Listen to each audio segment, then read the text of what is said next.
कांग्रेस का घोषणा पत्र जारी होते ही राहुल गांधी के वादे जनता तक पहुंचाए जा रहे हैं और इस घोषणा पत्र की खास बातें भी जनता के बीच पहुंचाई जा रही हैं।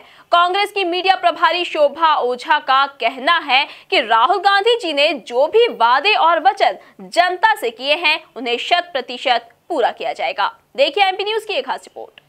कांग्रेस पार्टी के घोषणा पत्र में क्या खास बातें हैं और किस तरह से इसका असर मध्य प्रदेश की 29 लोकसभा सीटों पर पड़ने वाला है, हमारे साथ बात करने के लिए मौजूद हैं कांग्रेस की वरिष्ठ नेत्री और मीडिया प्रभारी श्रीमती शोभा ओझा जी। शोभा जी, क्या कहेंगी आप? बहुत इंतजार हो रहा है, टिकटों की एक सूची आ गई लेकिन अब भी सस्पेंस बरकरार है और घोषणा पत्र में बहुत सारे वादे हैं। राहुल जी के इन वादों में कितना है दम?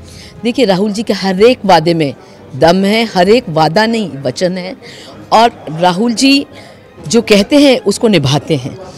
ये 2014 में जैसे मोदी जी ने जुमले दिए थे और देश को ठगा था, ठग मास्टर ने देश को ठगा था, वैसा नहीं है।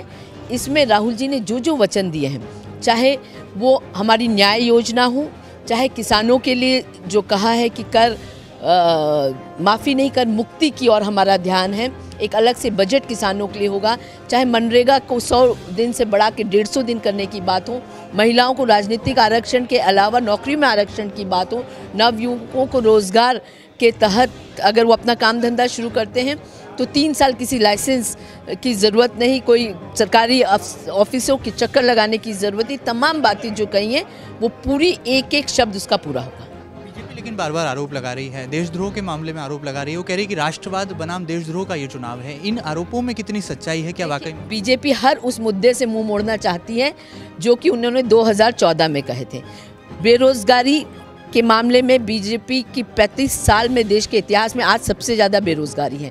2 करोड़ रोजगार प्रति वर्ष देने का वादा किया था मोदी जी ने, 10 करोड़ रोजगार तो नहीं दिए, उल्टा जो चलते हुए जो काम धंधे थे वो भी चौपट हो गए गब्बर सिंह टैक्स और नोटबंदी के चलते। इसलिए बीजेपी पूरा प्रयास करेगी कि झूठा राष्ट्रवाद वो बताएं, अपने आप को झूठे राष्ट्रभक्त बताएं और कहीं ना कहीं चुनाव का रुख मोड़े। पर देश की जनता बेहद होशियार है। उसने न तो वो इंडिया शाइनिंग के जाले में आई थी अटल जी के टाइम पे, न मोदी जी के इस झूठे राष्ट्रवाद में वो फंसेगी। जहाँ तक धारा 124A की बात है, मैं हर पढ़े लिखे व्यक्ति से कहूँगी जो गूगल सर्च करके देखिए कि 124A का क्या इतिहास है। ये 135 साल पहले अंग्रेज़ों ने IPC में इस कानून को जोड़ा था स्वतंत्रता संग्राम का गला घोटने के लिए और इसके विक्टिम स्वयं गांधी जी और तिलक हो चुके हैं। उन पे भी ये देशद्रोह का आरोप लगा था इसी धारा के तहत।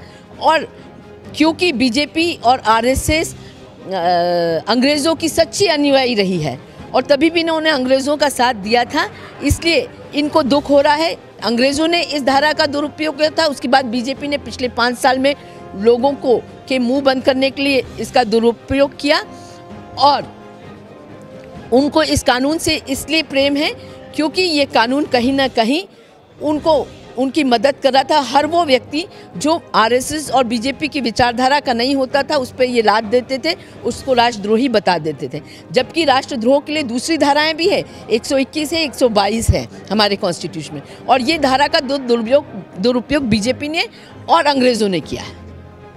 पिछला चुनाव था जिसमें बीजेपी ने कहा था कि हर बैंक खाते में 15 लाख आएंगे, अब कांग्रेस पार्टी कह रही है कि हम 72,000 रुपये देंगे। तो ये क्या चुनाव अब ऐसा हो गया है कि आप कर्ज माफ़ी करेंगे तो आप सरकार में आ जाएंगे, आप 72,000 देंगे तो सरकार? देखिए, पिछले जो 15 लाख का जो जुमला है वो बिल्कुल अलग था। उसमें झूठा सपना दिखाया गया था मोदी जी का कि वो काला धन लाएंगे और फिर 15 लाख हर एक के खाते में आ जाएंगे। हमने इकोनॉमिस्ट को बिठा के पूरी तैयारी के साथ कि कैसे संभव होगा कि 6,000 रुपये महीना हर उस गरीब परिवार को मिले जिसकी आय मासिक आय 12,000 से कम है। इसका प्रावधान कहाँ से होगा, सब कुछ स्टडी करके इसको अपने वचन पत्र में रखा है। कांग्रेस के वचन होते हैं, जुमले नहीं होते। इसलिए कांग्रेस जो पहले मनरेगा लागू किया था तभी भी बीजेपी उछल कूद कर रही थी, उसकी बुराई कर रही थी, पर आज मनरेगा विश्व की सबसे अच्छी योजना साबित हुई है। 14 करोड़ लोगों को उसका लाभ मिला है और ये भी एक ऐतिहासिक न्याय योजना भी एक ऐतिहासिक योजना साबित होगी जिसका लाभ 5 करोड़ परिवार को मिलेगा, यानी 25 करोड़ देश के अति गरीब लोगों को मिलेगा। सवाल, राहुल गांधी 2 जगह से चुनाव लड़ रहे हैं, केरल से भी लड़ रहे हैं और उनकी पारंपरिक सीट अमेठी से भी। क्या वजह है? क्या बार बार बीजेपी कह रही है कि राहुल जी डर गए हैं, स्मृति ईरानी जी चूंकि वापस हैं और फिर पसीना छूटने वाला है? क्या लगता है? बीजेपी तो झूठ बोलने में इनका कोई मुकाबला नहीं है। ये बताएं कि पिछली बार के मोदी जी डरे हुए थे, जो वो गुजरात और वाराणसी दोनों से चुनाव लड़े थे। देश की परंपरा रही है, नेता जब मांग होती है तो दूसरे प्रदेशों से भी जाके लड़ते हैं। राहुल जी की मांग साउथ से बेहद थी, केरला, कर्नाटक और तमिलनाडु और तमाम, इससे तो ऐसी सीट चुनी गई जो बॉर्डर पे है, तीनों स्टेटों में से जुड़ी हुई है। और साथ ही पिछले 5 साल में हमारे दक्षिण भारतीय लोगों को लग रहा था कि वो मुख्य धारा से टूट रहे हैं, तो उनको एक बार विश्वास दिलाना कि वो मुख्य धारा का ही एक हिस्सा है, इसलिए राहुल जी केरला से भी लड़ रहे हैं। बहुत बहुत शुक्रिया हमसे खास बातचीत के लिए। तो राहुल गांधी का न्याय फॉर्मूला कितना काम करेगा और क्या वाकई में घोषणा पत्र का असर जनता जनार्दन पर पड़ेगा, या आने वाले वक्त में हमें पता चल जाएगा। फिलहाल कैमरा पर्सन अरुण यादव के साथ महेंद्र सिंह, MP न्यूज़, इंदौर।